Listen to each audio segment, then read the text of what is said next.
सभी साथियों से अनुरोध है और वो माननीय राष्ट्रीय अध्यक्ष जी का स्वागत करने आए हैं, उनसे अनुरोध है कि वो अपना स्वागत प्रस्तुत करें।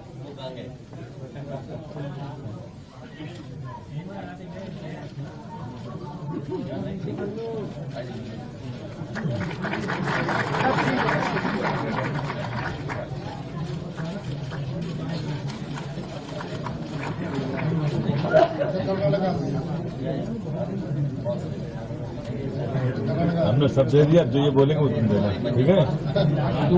तो गलत गलत इसमें लिखा है, कुछ ढंग का नहीं है, कुछ सही तो करो। शुक्ला जी की लगाया तो कुछ भी वो विनोद शुक्ला जी गोंडा की स्वागत।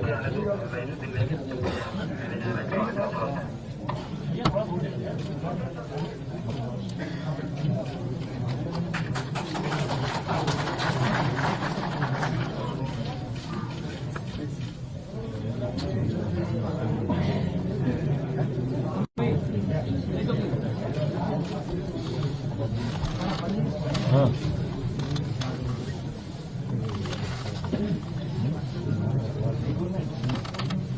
ये हटवा दीजिए।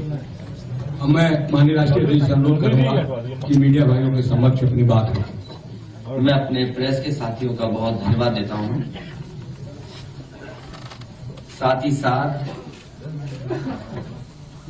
जनता दल सेकुलर के जितने भी पदाधिकारी और दूसरे प्रदेशों के मुख्य नेता और संगठन के जिम्मेदार पदाधिकारियों का मैं आज समाजवादी पार्टी में शामिल होने पर बहुत बहुत स्वागत और बहुत बहुत बधाई देता हूं। इसके साथ साथ भारतीय समाज दल, इनके बहुत सारे सहयोगी साथी आए हैं जो आज समाजवादी पार्टी में शामिल हुए हैं।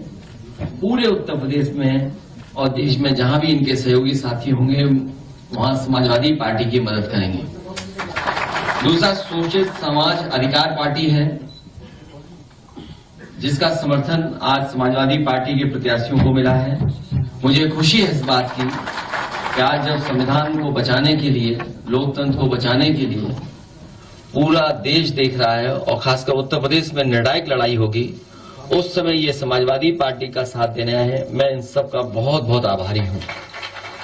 हमारे गोंडा के पार्टी के संगठन के सभी साथियों का, जो मंच पे बैठे हैं, जो सामने बैठे हैं और साथी हैं जिन्होंने समाजवादी पार्टी में विनोद शुक्ला जी को लाने का काम किया है।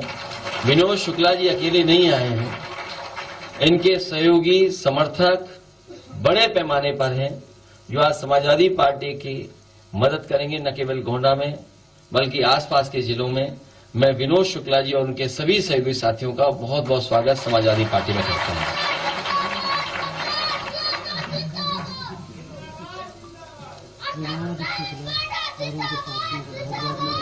इसके साथ साथ हमारे राजकुमार गौतम जी,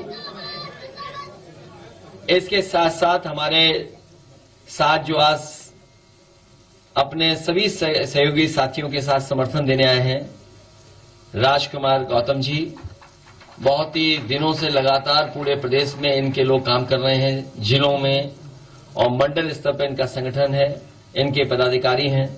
इन्होंने जिम्मेदारी ली है कि समाजवादी पार्टी के जहां जहां प्रत्याशी होंगे या गठबंधन के जहां जहां प्रत्याशी होंगे उनका सहयोग करेंगे, मदद करने का काम करेंगे। इसके साथ साथ कन्नौज के बहुत ही जिम्मेदार कार्यकर्ता, जमीनी कार्यकर्ता दीपू चौहान जी के साथ साथ संजीव कठेरिया, रामवीर सिंह कठेरिया जी से लेकर के हुकुम सिंह साक, अनिल कठेरिया, जय नारायण गुप्ता जी, नरेंद्र शर्मा जी से लेकर के बड़ी संख्या में जो समाजवादी पार्टी में आज शामिल हो रहे हैं, मैं उन सभी कार्यकर्ताओं का, नेताओं का जो जमीनी है, जो जमीन पर समाजवादी पार्टी को मजबूत करेंगे, मैं उन सब लोगों का बहुत बहुत धन्यवाद और आभार प्रकट करता हूं। आज वो हमारे साथ इस लड़ाई में हमारा साथ दे रहे हैं। भारतीय समाज दल के राष्ट्रीय अध्यक्ष नारायण राजभर जी, प्रदेश अध्यक्ष आरडी कश्यप जी, प्रदेश अध्यक्ष महिला प्रकोष्ठ प्रीति वर्मा जी, राम कुमार राजभर महामंत्री इनके साथ हजारों कार्यकर्ता पूरे प्रदेश में हैं जो समाजवादी पार्टी का समर्थन करेंगे। हमें उम्मीद है कि इस बार ऐतिहासिक परिणाम उत्तर प्रदेश देगा। भारतीय जनता पार्टी जहां नारा दे रही है 400 पार, वहीं देश की जनता 400 हराने का नारा दे रही है। जहां 400 पार वहीं 400 हार, क्योंकि चरम सीमा पर महंगाई है। अपने ही वादे किए हुए कि किसानों की आय दोगुनी होगी, किसानों की बर्बादी हुई है, किसानों की लूट हुई है, किसानों के साथ धोखा हुआ है, गरीबों के साथ अन्याय हुआ है। ये किसान और गरीब भूलने वाले नहीं हैं और प्रदेश का नौजवान कभी भारतीय जनता पार्टी को भूलेगा नहीं। जिसने नौजवानों का भविष्य छीन लिया, नौजवानों के बढ़ने का रास्ता रोक दिया। उनका सपना था कि वर्दी पहनेंगे, वर्दी पहन करके सीमा की रक्षा करेंगे, लेकिन आधी अधूरी नौकरी से उनका जीवन बनने वाला नहीं है। अग्निवीर जैसी व्यवस्था लागू कर करके भारतीय जनता पार्टी ने तमाम नौजवानों के सपनों को तोड़ने का काम किया है। न केवल अग्निवीर व्यवस्था खराब है, वहीं भारतीय जनता पार्टी नौकरी नहीं देना चाहती थी, इसलिए जानबूझ करके पेपर लीक कराए। और इतने पेपर लीक पूरे देश में नहीं हुए होंगे। और ये दुनिया की जो सबसे बड़ी पार्टी है, दुनिया में भी सबसे ज्यादा लीक पेपर अगर कहीं हुए तो उत्तर प्रदेश में सबसे ज्यादा लीक हुए। दुनिया में इतने लीक पेपर कहीं नहीं हुए होंगे किसी परीक्षा के जितने उत्तर प्रदेश में हुए हैं। वही गणित, 60 लाख बच्चे, उनके मां बाप, 60 लाख गुणा 3, 1 करोड़ 80 लाख, 1 करोड़ 80 लाख का भाग 80 लोकसभा से दे देंगे तो 2.25 लाख वोट इनका हर लोकसभा में कम हुआ है। वो तमाम नौजवान इंतजार कर रहे हैं जिन्होंने समय गुजारा है लखनऊ में, या तमाम नौजवान इंतजार कर रहे हैं वोट डालने का जिनका भविष्य इन्होंने अंधकार में डाला है। नौजवान यहां आते थे अपनी नौकरी मांगने, अपने साथ न्याय हो उनके साथ, आरक्षण के साथ खिलवाड़ की, नौकरी के साथ खिलवाड़ की, उनको सम्मान भी नहीं दिया। इस पूरे उत्तर प्रदेश के लोग तैयार हैं भारतीय जनता पार्टी को हटाने के लिए। और इस लड़ाई में जो हमारा साथ देने आ रहे हैं, मैं उन सभी साथियों का बहुत बहुत धन्यवाद और आभार प्रकट करता हूं।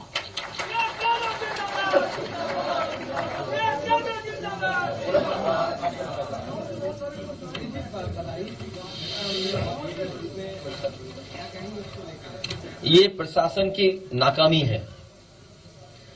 मैंने कल भी कहा था और फिर कहता हूं, कई विभागों में कंपटीशन चल रहा है कि कौन अपना स्तर ज्यादा गिराएगा।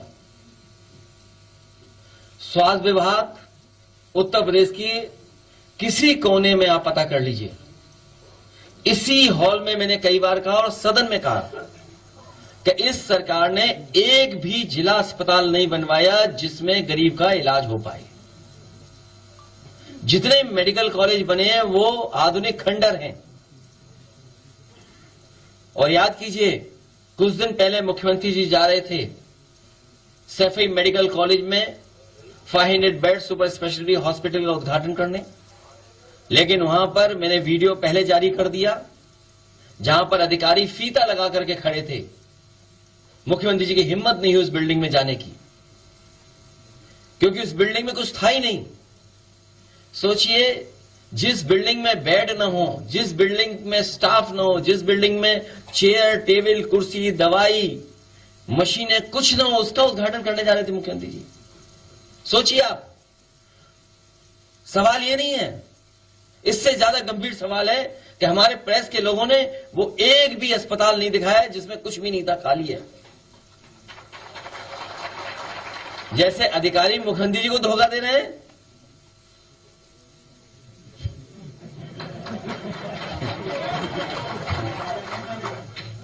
तो ये जो मेडिकल कॉलेज बने खड़े हैं, कहीं इलाज नहीं मिल रहा। कहीं इलाज मिल रहा हो तो बता दो आप। और इसी तरह ये जो आपका कानून व्यवस्था वाला विभाग है, law and order, zero tolerance, क्या कल की घटना ने साबित नहीं कर दिया कि जीरो टॉलरेंस वालों की पॉलिसी जीरो हो गई? ये जीरो टॉलरेंस पॉलिसी जीरो है। आज ही मुझे किसी ने एक अखबार की कटिंग भेजी, कानपुर की घटना है। एक को जरूरत थी डायल 100 के, डायल 112 को फोन किया उसने, न जाने कितनी बार फोन किया लेकिन कहीं कोई जवाब नहीं मिला।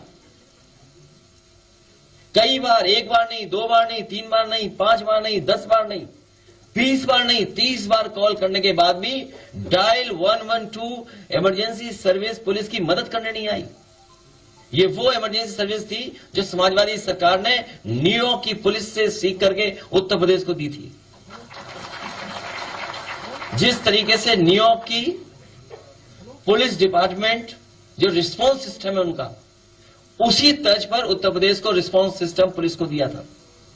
तो ये पूरे प्रशासन की नाकामी है, और प्रशासन इसलिए ढील छोड़े हुए है क्योंकि उससे वो पॉलिटिकल लाभ उठाना चाहते हैं। हर घटना से पॉलिटिकल लाभ उठाना चाहते हैं। जब इनके मंत्री, विधायक या पूरा विभाग दूसरी चीज में लगा होगा तो कब व्यवस्था बनाएंगे।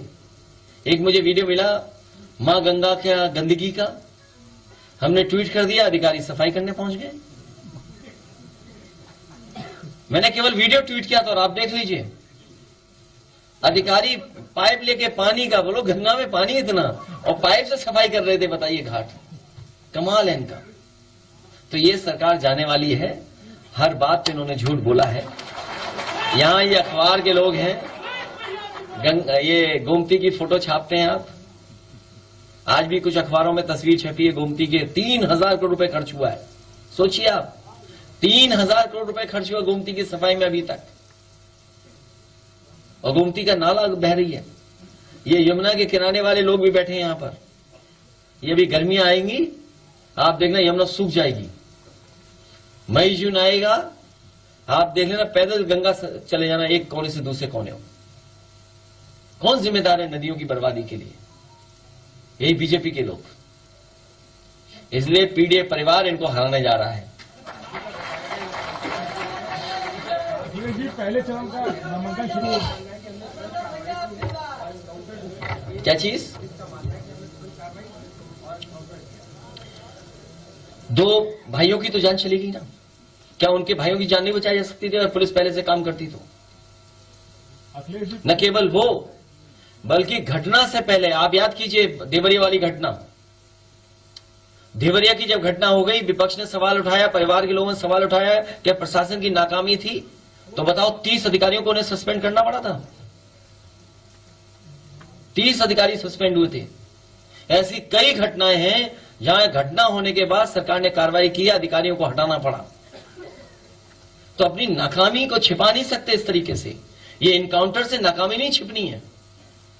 मुझे याद है जौनपुर में फेक इनकाउंटर किया गया। अभी प्रतापगढ़ की घटना है जहां एसटीएफ का एक कस्टोडियल डेथ है प्रतापगढ़ की, उसमें आपने क्या कार्रवाई की? या मुझे जौनपुर में याद है पुजारी यादव जिसका फेक घटना हुई थी, उसके बाद एसटीएफ के लोग पहुंचे, जेल गए वो कई लोग। दबाव बना रहे थे कि केस वापस ले ले परिवार। जब गांव वाले निकल करके आ गए तो पुलिस के लोग कहते हैं कि हम बिजली का बिल लेने आए थे। रात में बिजली का बिल लेने कौन जाएगा प्राइवेट ड्रेस में? सोचिए आप।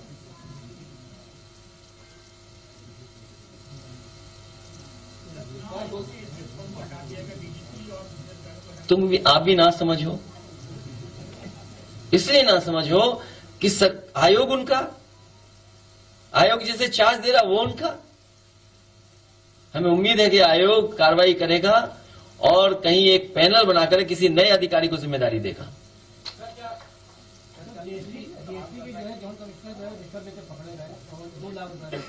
और ये जो इलेक्ट्रोल बॉन्ड वाले पकड़े गए, ये तो छोटी चोरी बता रहे हो आप। ये चंदा वाली वसूली, चंदा नहीं है वो, याद रखना। ये चंदा शब्द गलत बोल रहे हैं आप। वो चंदा नहीं है, वो वसूली है। वसूली थी वो। हमारे लोकल कार्यकर्ता जो परिवार के बीच पहुंचेंगे। किस पर तुष्टिकरण कर रहा है? अपोजिशन क्या तुष्टिकरण कर रहा है? क्या ट्वीट आया था? ट्वीट से तो गंगा साफ हो गई। क्या निकम्मी है वो सरकार बदलनी है। जहाजों से जो टकराए उसे तूफान कहते हैं, अच्छा ठीक काम सरकार कहते हैं।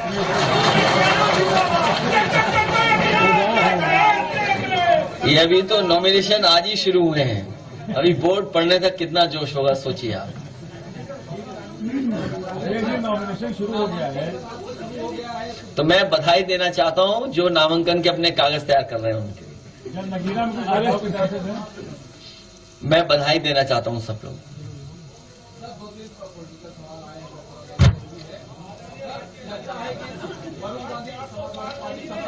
चार 400 हार।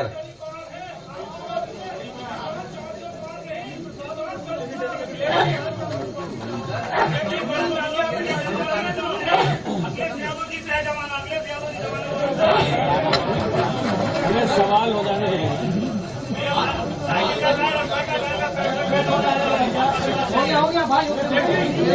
ये जो और हमारे पार्टी में शामिल होना है और सहयोगी समर्थक कुछ न बोले, अभी प्रेस के लोगों को पूछ लेने दो।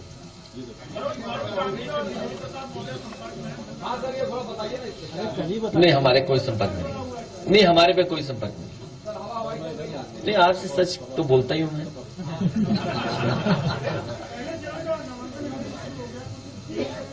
हो जाएगा, कोई खास नंबर नहीं बचे, 2-3 सीटें बची हैं। बीजेपी की सूची कब आ रही है? कब आ रही है? हैं? वो बता रहे 22 नामांकन खत्म होने के बाद। चलिए ठीक है।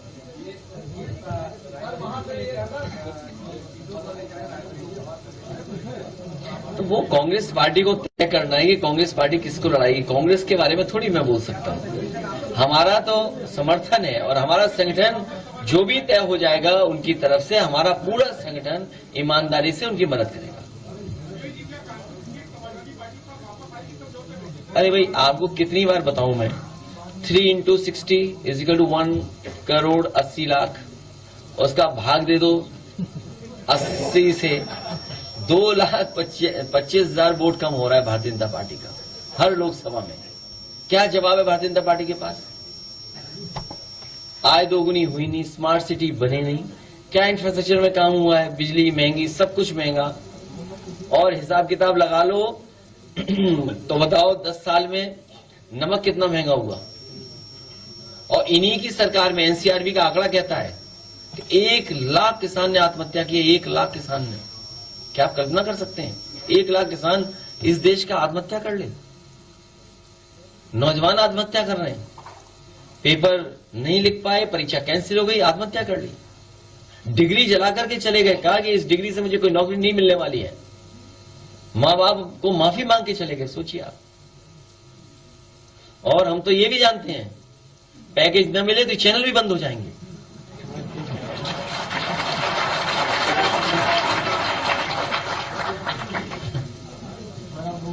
अब गाना सुना है? बाबू सिंह कुशवाहा क्या आ रहे हैं साथ में? तो क्या करते यार भाई, आप किस चैनल के रिपोर्टर हो? किसी व्यक्ति के रिपोर्टर मत बनो भाई। सर आज सुनने में आ रहा है। नहीं अभी कोई प्रसाद मौर्य का बयान आया है, उन्होंने कहा किसके?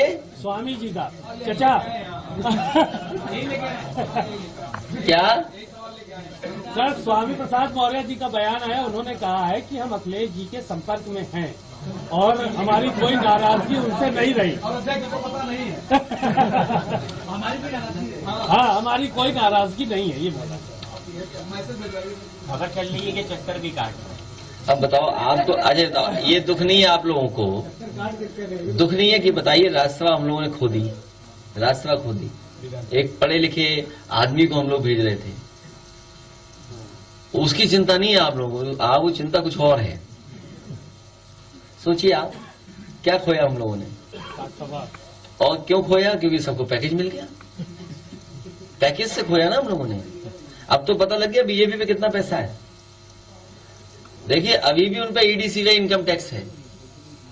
वादा करके भी भेज दिया ईडी। नहीं ये तो गलत बात है। ये तो इसलिए गलत है कि मिले सरकार के लोग, मान लीजिए उन्होंने आश्वासन दिया कि हम आपकी मदद करेंगे, चलो हमने भी इसलिए उन पे कहा कि आप मान लीजिए सरकार की बात, हमारे हाथ में तो नहीं है ना ईडी सीबीआई इनकम टैक्स, तो हमने बात मान ली उनकी, लेकिन पता नहीं क्या हुआ, फिर ईडी पहुंच गई। तो ये तो वो दिख रहा है, और जिन्होंने पैकेज लिया नहीं दिख रहा है, उनका क्या बताओगे? उनका भी तो बताओ। वो तो चले गए लालच में, अभी फ्लाइट मिला नहीं है सर। चलिए, प्रेस के लोगों का धन्यवाद।